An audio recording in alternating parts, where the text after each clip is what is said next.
So Proverbs now comes and says that, there are three things that the earth is disquieted by. But then there are four that it cannot bear. In other words, there are three things that it starts to cause the earth to shake. And I don't know if people know, what causes earthquakes. But what ends up happening with earthquakes is that there are underneath the earth that we have here, there are what are called plates, tectonic plates. And now they move in certain ways, such that there are some that move apart from each other. There are some that one will go underneath the other, and there are others that they are moving against each other. And in the moving of these tectonic plates underneath us, that's what causes earthquakes. So when you find that there are certain regions where there's a lot of earthquakes that are happening, it's because those regions are sitting against those tectonic plates where there are movements happening. But the Bible comes and says that now there are certain things that can happen, or that when the world starts to see them, it also starts to shake. Don't be thinking of a physical shaking, that you start to see buildings falling. But rather it will start to cause murmurings and questions to be happening, saying, what is happening here? And it's just about what I was talking, where it says that when you start to see a servant being raised up to be now ruling, it starts to raise questions, and people start to wonder what is happening there. Because there is a problem when somebody who was meant to be a slave ends up now going into a different position. That's why when you read the book of Daniel, it says that they had an issue with Daniel when he was elevated now to being high ranking, such that they were saying, what can we do so that this man, ends up being killed? What can we do for this man to go to prison? Because the world has an issue now when it starts to see God starting to move people who, you look at their background, there was no reason for them to be promoted. You look at their background, there was no reason why they should overtake someone. You look at their background, there's no reason why this one should be made a leader. There's no reason why God should be calling this one, to be performing in his house. Because you're only looking at the background of where they came from.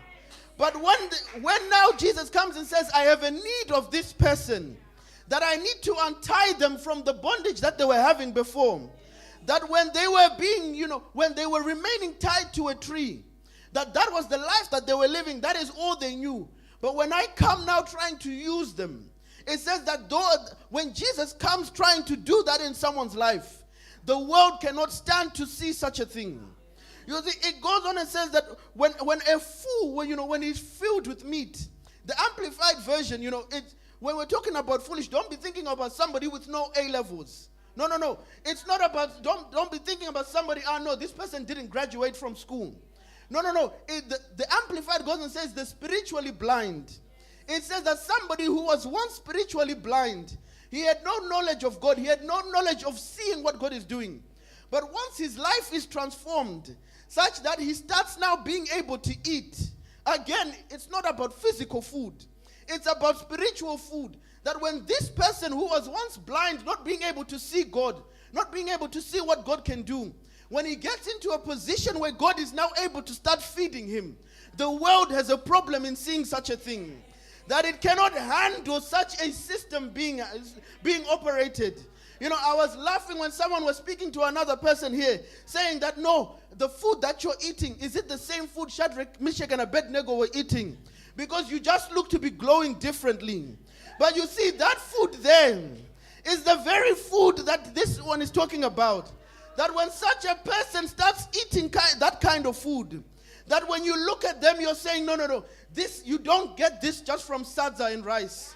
No, you don't get this just from eating chicken and beef. There's a different kind of food that starts to give this kind of look now. There's something else that brings this kind of energy this person has. It says that when you see such a person, the world cannot handle to see that happening onto someone. It starts to shake up what is happening. People start to wonder, where did this come from? Why is this one being untied? This one who was once blind out there. If you brought Jesus to them before, they even didn't even know that name Jesus existed. But when they transform their life now to a place where God can start feeding them, it says that the world has an issue with such a person. It says that, a contemptible woman, or in other words, you see, a woman who was once hated, someone, who once, they did nothing to gain love from people. But when they transform their life now, When they're saying, no, I can no longer live this life. The word that Jesus gave is to have love. When they start having love in their life, and they transform their life now, such that they're getting married, it says the world cannot bear to see that. Because when hatred was in their life, the world was happy for them to be unmarried. But the minute that they transform now to be married, it says that it starts to shake up the world. It starts to shake up what is happening.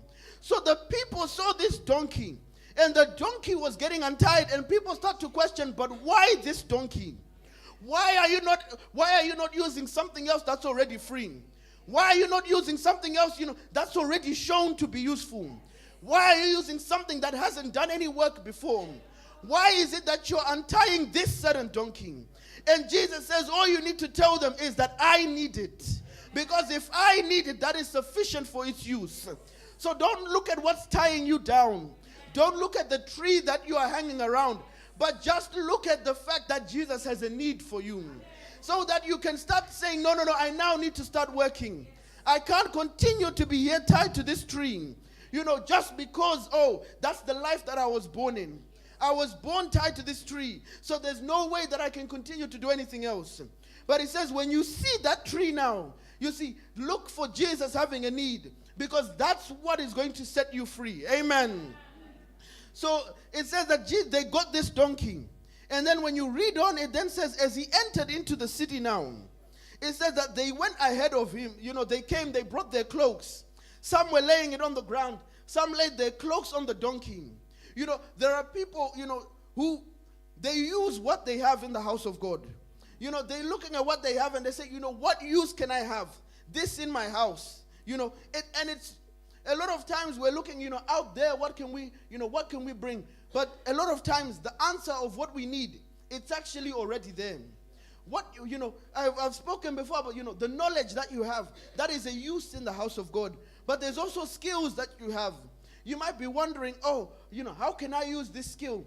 But, there are people out there who, for example, at the Passover there, the attires that were being worn by the praise and worship, it's somebody who said, no, I'm just sitting at home. Let me actually start, making costumes that are now being worn by the praise and worship.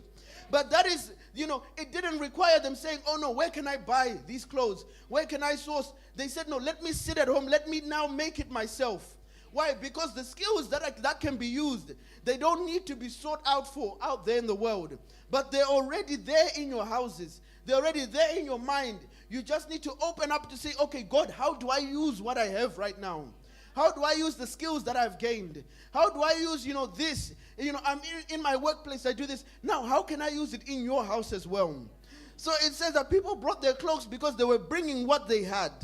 But then there were others who went out and they cut down palm trees, laying it. These were the ones you see that they said, even though I don't have anything myself, I can still go out and find something that I can use for Jesus. Because I'm not limited just by the fact that I don't have.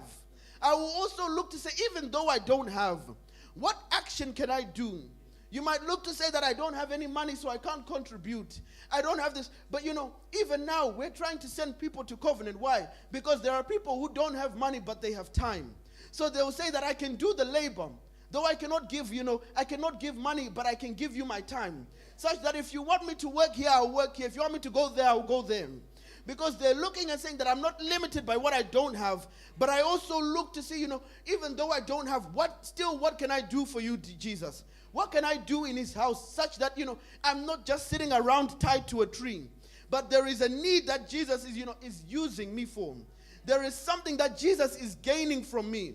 It's not just a case that I continue every day just praying something to Jesus. But there comes a time when I'm saying, actually, look at the actions that I'm performing. These are enough for you to be receiving my prayers. And then there are those who just shouted. Because sometimes there are a lot of people who make a lot of noise, but they don't bring anything to Jesus. There are people who just, they like to make a lot of noise. But actually what they are bringing to Jesus is nothing at all. And if you go on down then a few verses down, it actually we then hear the story of the fig tree. Where it says, the next morning Jesus was hungry. The previous day, hundreds if not thousands of people were coming, laying their cloaks, laying down palm trees, shouting his name. But yet no one came saying, let me feed Jesus. Such that the next day he was hungry. Because a lot of times, we will come giving God what we think God wants. But we never give him what he actually wants. We never actually look to say, God, what exactly is it that you want? That's why he comes and says, I've gotten sick and tired of your burnt offerings. Because you're thinking that that's all that I want from you. You're thinking that all I want to see is you attending a church service. You might think that all I want to see is you at the festival. You might think that all I want to see is you doing a morning prayer, an evening prayer. But yet actually, there's something further that I need. Such that Jesus comes now, he's hungry. Why? Because there's no one who foresaw the needs that Jesus had. You see, the only need that was there was the donkey. But nobody else could see that actually there's also a need for food. There's actually a need for this, There are many needs that God has, but very few people are able to see those needs. So we end up worshiping God in a way that, in a way that fits us, in the hope that God receives that manner of worshiping. That God receives the way that we want to worship him. That the way that we want to worship him is the same way, that he wants to be worshipped. But actually, he comes and says that, no. You have to look at the need that I have. You have to look at the need that I want. You see, that's why he says, tell them that the master needs it. Why? Because once you understand the needs of God and you're able to fulfill those needs, you can't be still living in the same situation. He says that, when you tell them that there is a need from Jesus, it allows, the untying of the bondages that were there. It allows, the movement from a place of no movement to a place now where you're moving with Christ. It takes you from a place, where people were happy to see you tied to a tree doing nothing. But now all of a sudden they see you moving with Jesus. They see, what is happening. The donkey was there witnessing. It wasn't walking on ground. It was walking on the cloaks that were laid. It was walking on the palm trees that were laid. This was a donkey that had no use, when it was born. But all of a sudden, because Jesus had a need for it, its life was completely transformed. Because when Jesus has a need for you, and then he's now using you, there's no way that your life cannot be easy. Your life becomes easier. You will see the tying of the tree thinking that this is the easy life now. You're not having to do any hard work. But yet you're missing the opportunity with Jesus because you're happy being tied at the tree. So it requires a need in your life. It requires you to have that ability to see the need that Jesus has in your life. Not just being happy saying, I'm happy being tied to this tree. I'm happy by the fact that, nothing is really happening. But he says that when you see the need that Jesus has, if you're able now to use that and to actually have Jesus use you, that's what can end up changing you. So my message here, was talking about, the Lord needs it. The Master needs it. But it's not about looking at the fact that, I've got all these different problems. No one in my family before has ever been promoted at work. No one in my family before, has ever been a true worshiper of Christ. No one in my family before, has ever done this thing. Because he comes and says that's not a reason. No, the only reason is that does Jesus have a need? If there is a need from him, then it doesn't matter what was happening before in your life. It doesn't matter, what life people were living before. It doesn't matter the fact that you were tied to this thing. But it says that once Jesus has a need in your life, you see, that is enough to transform it. So with that message, I leave you.